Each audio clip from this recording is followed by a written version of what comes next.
Then we have a very important Greek translation, the so-called Septuagint. Why is it important?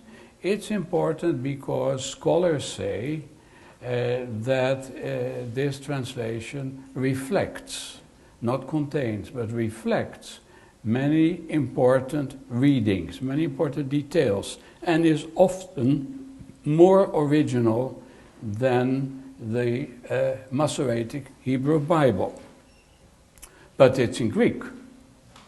And you're not going to translate a modern text into English from the Greek Bible.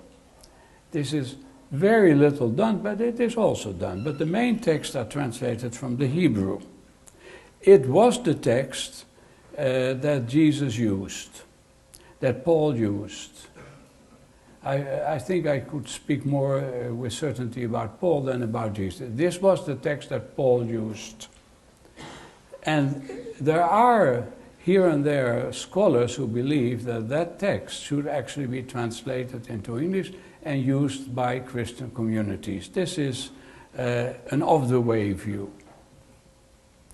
Now, in addition to the Hebrew and the Greek, we have a host of ancient translations into ancient Syriac, the so-called Pshita, into Aramaic, the so-called Targumim, and from around the year 400 into Latin by Jerome.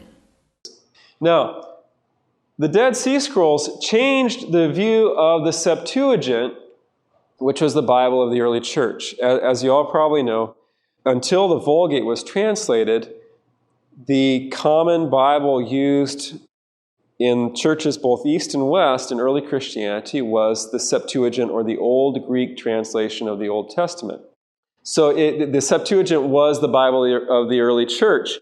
Now, the Septuagint, this Old Greek translation of the Old Testament portions, up until the discovery of the Qumran scrolls, the idea was that these Greek translators of the Old Testament were very either careless or they took a lot of liberties.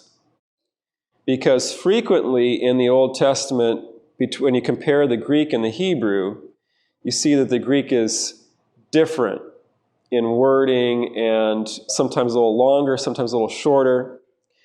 And while it's not so significant to affect dogma, the feeling was, the Greek translators back in 250 BC, they took a lot of liberties, they weren't very good. And so the early church was kind of foolish, to use this as a Bible. How silly of them. Well, the apostles and the New Testament writers used it as scripture. So the differences between the Septuagint and the Hebrew, like the Masoretic text, were used to disparage and discredit early Christianity.